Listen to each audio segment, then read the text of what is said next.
मोटी चमड़ी की बहू। देवेंद्र मिश्रा जी के बड़े बेटे अमित की शादी को 6 महीने हो गए थे। देवेंद्र जी के घर में उनकी पत्नी अरुंधति मिश्रा और अमित की पत्नी खुशी और देवेंद्र जी का छोटा बेटा नवीन रहा करते थे। मिश्रा जी का परिवार काफ़ी संपन्न था और खुशहाल भी। उनके घर में किसी चीज़ की कोई कमी नहीं थी। उनके दोनों बेटे अपने माँ बाप की बात मानते थे और उनके साथ ही रहा करते थे। मिश्रा जी अपने घर में बहुत खुश थे, लेकिन उनकी बहू खुशी की एक बहुत ही बुरी आदत थी।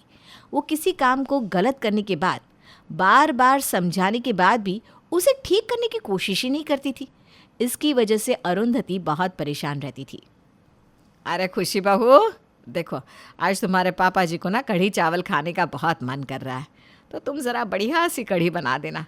और देखो बेटा, पिछली बार ना बहुत ज़्यादा बेसन डाल दिया था, तो इस बार याद से बेसन कम डालना। कढ़ी ना बहुत गाढ़ी हो जाती है, फिर खाई भी नहीं जाती। पिछली बार तो कढ़ी ऐसे लग रही थी जैसे बेसन का पकोड़ा ही हो। अरे इतनी गाढ़ी कढ़ी कोई खा सकता है क्या? पेट में दर्द होने लगा था।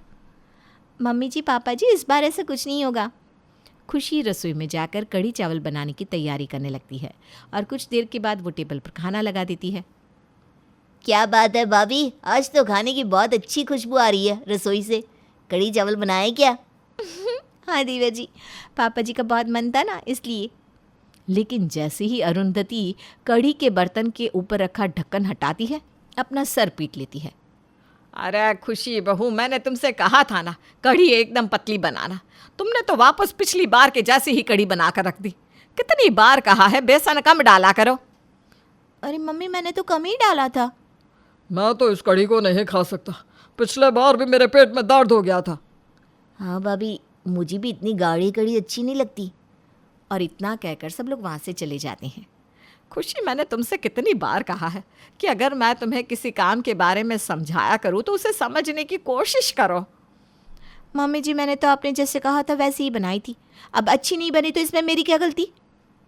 कुछ दिनों के बाद। खुशी बेटा, मेरी सहेली है ना उर्मिला जी, वो मुझसे मिलने आई हैं। तुम ज़रा रसोई में जाकर उनके लिए चाय बना दो। अच्छा, तुम्हें पता है ना उर्मिला जी को डायबिटीज़ है, वो फीकी चाय पीती है। ठीक है मम्मी जी, मैं आप दोनों के लिए चाय बना कर लाती हूँ। खुशी अरुंधति और उर्मिला के लिए चाय बनाती है और चाय सर्व करती है, लेकिन साथ में नाश्ते में कुछ भी नहीं रखती। अरे तुम्हारी बहू ने तो फिर से मीठी चाय बना दी। मैं तो हर दूसरे दिन आपके घर आती हूँ, लेकिन लगता है बहू को याद ही नहीं रहता कि मैं फीकी चाय पीती हूँ। आपको उसे बताना चाहिए था ना। अरे मैंने तो उससे कहा था। कोई बात नहीं, लगता है उसका ध्यान नहीं होगा। मैं दूसरी चाय बना कर ले आती हूँ। रहने दो, कोई बात नहीं। अगली बार आऊँगी ना तब चाय पी लूँगी। माफ़ करना, बहू को ध्यान नहीं रहा। अब वो तो ठीक है अरुंधति, लेकिन बुरा मत मानना। जब भी तुम्हारे घर आते हैं तुम्हारी बहू खाली चाय परोस देती है। अब देखो, तुम तो घर की जैसी हो, इसलिए तुमसे कह सकती हूँ। कल को किसी और के सामने भी बिना नाश्ते के चाय परोस दी तो कोई बुरा मान जाएगा।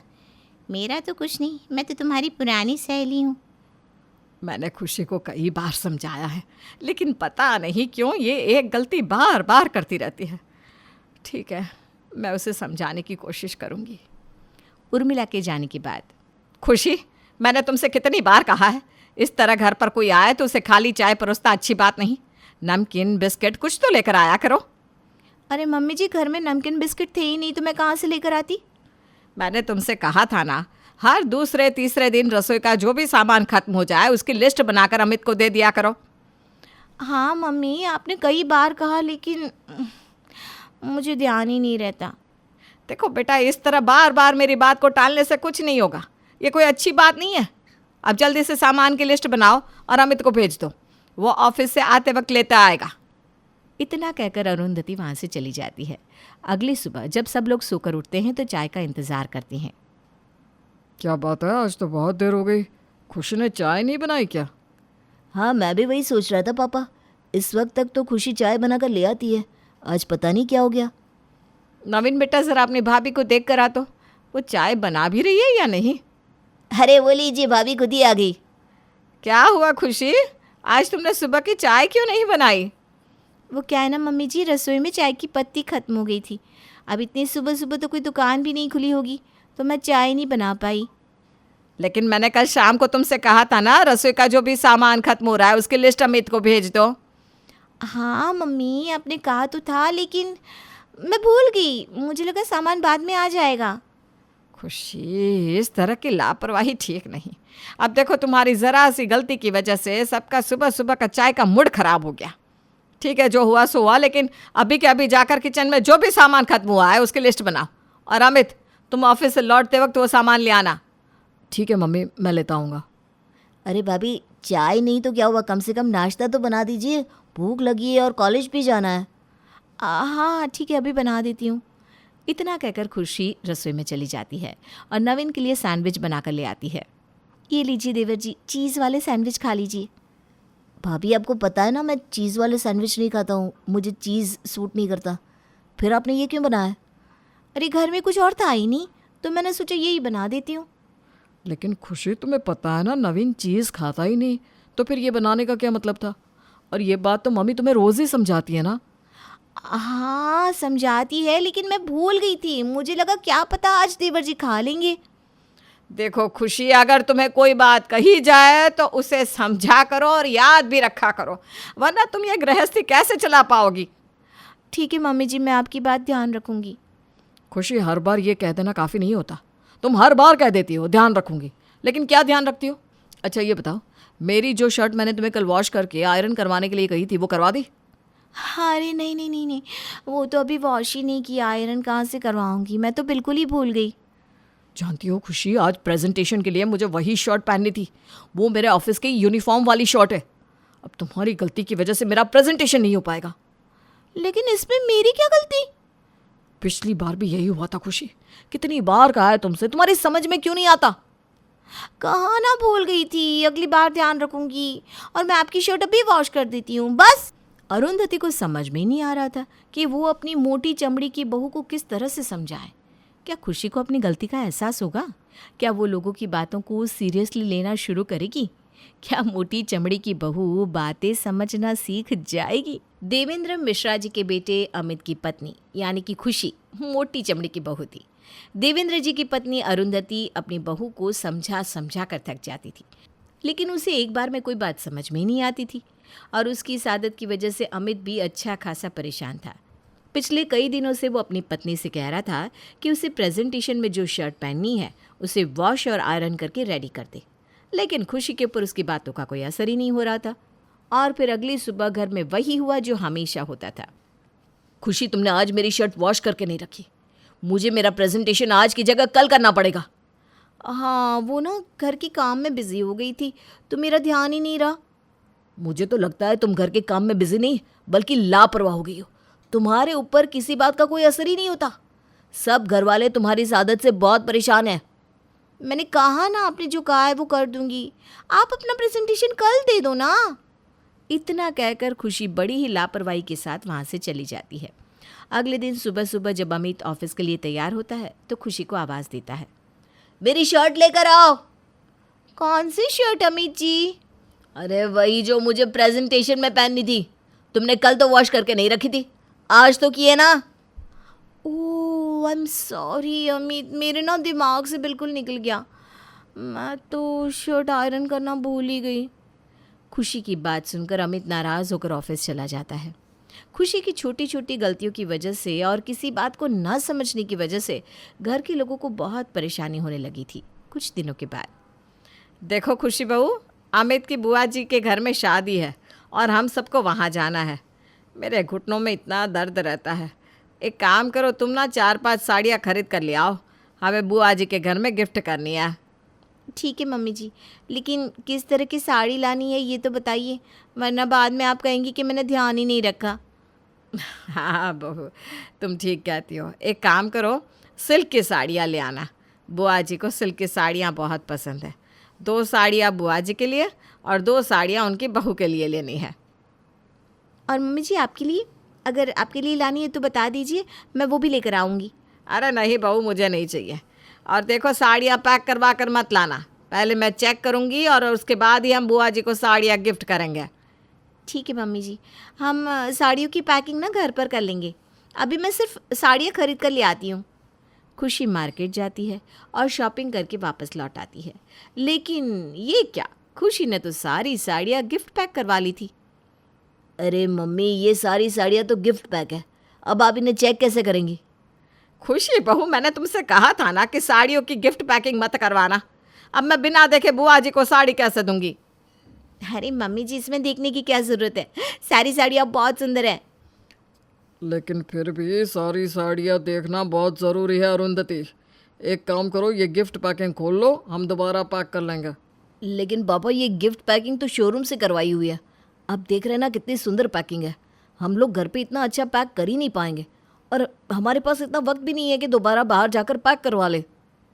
अमित ठीक कह रहा है, थोड़ी देर में तो हमें निकलना है। अगर लेट हो गए तो टाइम पर कैसे पहुंच पाएंगे बुआ जी के घर? फिर ठीक है, जो भी है देखा जाएगा। हम लोगों को अब निकलना चाहिए। और इस तरह से अरुंधति का पूरा परिवार बुआ जी के घर पहुंच जाता है।